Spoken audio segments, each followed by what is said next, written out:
rehearsal did you have for scenes, and how much was it just sort of improvised or fresh? Did Robert Ross do a lot of takes, or was it first take and that was it? I don't think we did many. Can you hear me all right? Yes. I don't think we did many takes for acting reasons. They were technical. I think what you're talking about, hesitations or something that wasn't straightforward, that was just came out of the work that we were doing, our brains and our hearts. There was nothing that was planned particularly. Did you do a lot of separate rehearsals with Paul Newman, the two of you working together as actors? No. Without the director, or were you always working with Robert Ross No, and pair? we saved it all for the actual rehearsals on the set and for the takes. We didn't rehearse all that much in front of the camera. How much preparation did you do before shooting started? Well, I loved the script so much. I think more preparation than was probably necessary because I thought I owed it to the story. And I did a lot of things like going downtown to the Greyhound bus station at 3 o'clock in the morning to see what it was like. Because I survived in those days you could. And I did things like trying different things in my shoe to give me the right kind of limp. I ended up just throwing my weight in a funny kind of way. Most of the preparation was internal, thinking, using things from my own life. Was Sarah close to you as a character? Very close to me. It was hard to get rid of her. It was hard to get rid of her. Yeah. And those of us who've seen the film have never gotten rid of her. It's a haunting character. Did she haunt you for a while? I think she haunted me longer than I realized. Really? Yeah. How was it working with Paul Newman? You'll tell them a little bit of backstage. When you first started rehearsing with him, you were so dazzled by his good looks, you couldn't concentrate on the work. Yes, but we'd actually worked together before, but we'd never been physically close. And I was seated about 3-4 feet away from him, right opposite him at the read-through. And it was time for me to look up at him and say my first line, and I just couldn't get it out. I was just dazzled by the sight in front of me. And I managed to get through that first rehearsal. It took a good 2 weeks before I was able to relate to him as an actor, as a person. Was he generous as an actor in terms of how he responded to you as a partner? Oh, yes. Well, I think he was a generous man in every way. Yeah. Now, George C. Scott, you had a different opinion about. I'm telling tales out of scope, but it's fascinating. You said he scared you. Yeah, I worked with him before in a live television show, a Hallmark show of Winterset? Winterset, yes. And he played Tronk, the gangster, and he'd come in late to the rehearsals, all beaten up and bandaged, and there was talk that he'd been in a barroom brawl the night before. And he looked very threatening to me, a big, strong guy. So I just stayed away from him. We had no scenes together. I don't think we were even introduced. And then came time to do The Hustler, and after I'd been cast, Robert Ross came to me and he said, well, I'm thinking of George C. Scott for this character. I've heard that he can be a lot of trouble. He's an unpleasant man. I know you've worked with him, so why don't you come along with me and make things easier? I think it'd be better not to tell him. And I went along with him, and we met George backstage. He was doing the wall on Broadway. And we went back, and George said very quickly, I'll meet you around the corner at the so-and-so cafe. And we met him there. I was sitting next to Bob Ross and in the booth, and George was opposite. And I didn't say a word. I didn't say a word, and I realized I was still terribly frightened of this guy, and decided to just hold on to that because I knew it'd be very useful in the movie. So, and that's what I did. We never spoke, never, and I would create these images to use in some of the scenes. Instead of seeing him, I would see a snake rising up, not to strike me. I'm probably telling too much, but No, anyway. I don't know. But that was all useful for the part because Yes. his character is your mortal enemy. Yes, yes. Does Sarah recognize that right from the beginning? Yes. This man is an absolute threat to Right. her existence. Yes, yes. And you don't entirely protect yourself against him. It's as if she almost gives in to the threat that he represents. You know, it's too late for me to analyze her now. I instinctively understood her. You understood her at the Yes, time? I didn't do a lot of sweating about it. I really knew who she was. You knew who she was. Yeah. We feel that in playing Yeah. the part. Now, another co-star, Jackie Gleason, who gives a fabulous performance without a trace of the honeymooner's persona in it. You never met. No, the night before we started to shoot, Rawson took me to Ames Pool Hall so that I could meet Jackie, who practiced there every day. And we got there and he'd gone for the day, so I never got to meet him. Never. And I was invited to a memorial service for him when he died, and I asked to give some anecdote about working with him, and I had nothing to give. Was everything shot on location? Everything in the film looks so authentic and gritty. It has this sort of film noir texture to it. Was it all shot on location, or were there some sets that were very skillfully disguised as sets? A gentleman came up to me tonight and said that I think his brother had an apartment on 56th Street where we did some exteriors. I think I crossed the street and went into the building. And anyway, the very gifted set designer created a real apartment inside on our set, which was a warehouse on the east side. It was exquisite. Your apartment is a set. Yes. It looks Yes. absolutely authentic. Yeah. The real thing is Yeah. it's a magnificent piece of art direction. It was. And I think he won an award. He did. He Yes. did. Were the pool halls all real? I think so. Yes. Yes. Yes. Did you learn anything about pool? Did you know anything about pool at No. the time? I still don't. You still don't. What was Robert Rawson like as a director? I know he had many political problems both before and after the film. And from what I've read about him, he seemed like a very tortured, unhappy man. Did some of that quality come through? A little bit. But he was very dear and very sensitive and warm with me. Occasionally he'd lose his temper about things with all of us. He wanted me to, in the scene after Eddie tells Sarah that he's not going to take her on the trip, and she leaves the restaurant. Once I started walking, I felt I should keep going. Just walk down, even though it was raining, walk down the street. And Ross wanted me to stall at the entrance to the restaurant, which technically gave Paul a chance to catch up with me and to save 2 camera moves. And I just, I was pissed off for a day and a half having to find an adjustment that I thought was fake. But I guess nobody noticed. Does the scene look all right to you now? It looks okay. You know, truthfully, I say, oh, look, she's stalling. I know you saw the film last month at the Egyptian in Hollywood on a huge screen, as we have here, Yes. in fine print, and you were, I know for a fact, you were very moved by it. Yes. Really moved. But you didn't feel that way in 1961. No.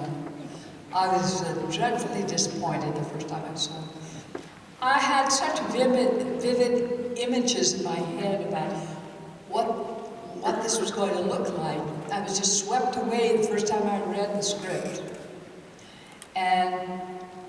once I fell in love with that and decided I wanted to be in the movie, after page 4, even though I didn't come in until page 40, I forgot about that, and we worked seriously as actors, and I had no idea where the camera was.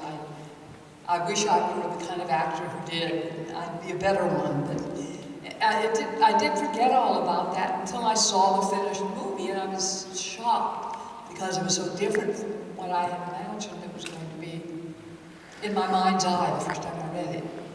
And I was really disappointed. I didn't really believe the people who were saying it was a wonderful movie. But 50 years later, you do. Yeah, well, actually, it was about 15 years when I saw it, and I thought, oh, this is really a good movie.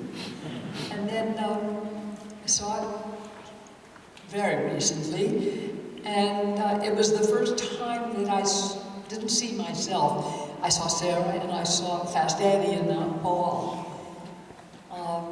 And I was so moved by him. So what a great actor he was. I would say it's the best performance of his I've seen, of his work. Well, I think he got even better. Yeah. This was up to that point certainly new depths and Yeah. enormous power to what he was doing. Let's go back briefly to the beginning of your career, because we're here tonight to celebrate your book, Learning to Live Out Loud, in which you cover your entire life. We don't have too much time, just some highlights. You started off in 1950 for about 5 or 6 years, very unhappily as a contract player at Universal International. In 2 sentences, can you say why you were so miserably unhappy at Universal? Well, in 2 sentences, I had great 3 respect. sentences. I had worked very seriously as an actor in a serious acting class for 3 years, and auditioned and did a 1-act play, the whole thing, and then they made a screen test. I did it with Rock Hudson, and I expected to get really good work to do, and thought I would do something wonderful, creative thing. And all they gave me were these insipid little cartoonish characters to do that I had no respect for. I thought the scripts were stupid. And they were popular. But all these years later, can you look at Ain't Misbehavin' or Mississippi Gambler or No Room for the Groom or Johnny Dark or Prince Who Was a Thief and say, oh, they're harmless little entertainments, and if they gave people pleasure back then, so what?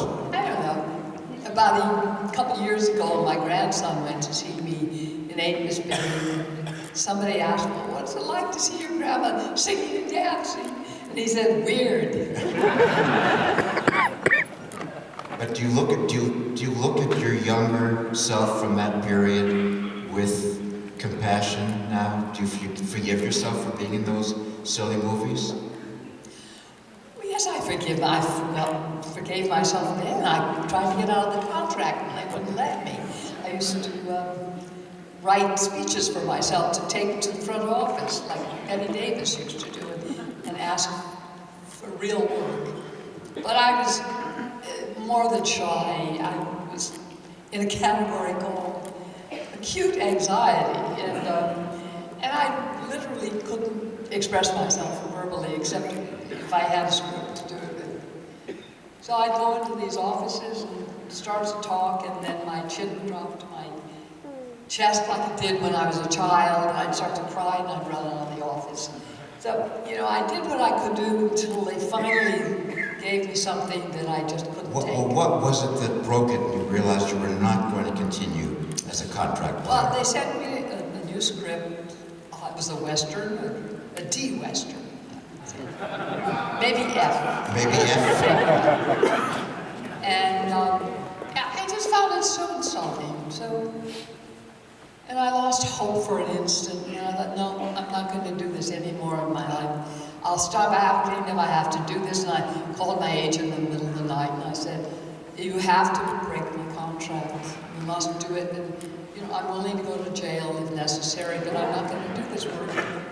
And did you mean it? You would have gone to jail? I definitely would have. You would have? Absolutely. That was it? Do you have any good memories about Universal? Well, let's talk actually about when you were as a contract player, you had to go on extensive, grueling tours in which you appeared in movie palaces just like this. I may have been in this movie palace. Did you enjoy that part of it? No, it was No. all so fake, They had a script written for you and Tony Curtis to speak. well, yes, when we had to appear between the movies, we had this little dialogue that we did that was kind of like the bad stuff that you see on awards shows.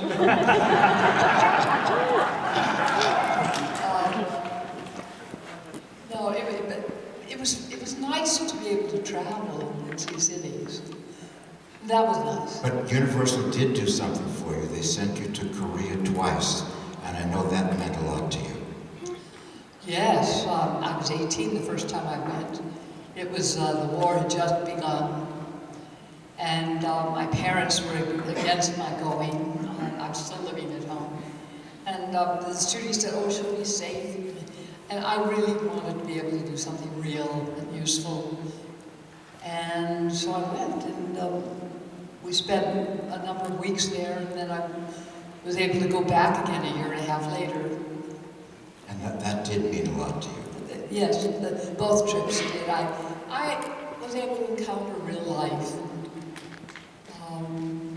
People a lot worse off than I was. And seeing young boys, younger than me, dying and injured, it was a life-changing experience. So after the triumph of the Hustler Oscar nomination, and I still think you should have won, Sophia Loren won that year, but I would have voted for you.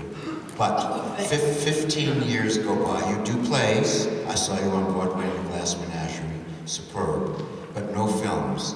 And then, thank goodness, you decide to come back to films and you appear as the crazy Margaret White in Carrie.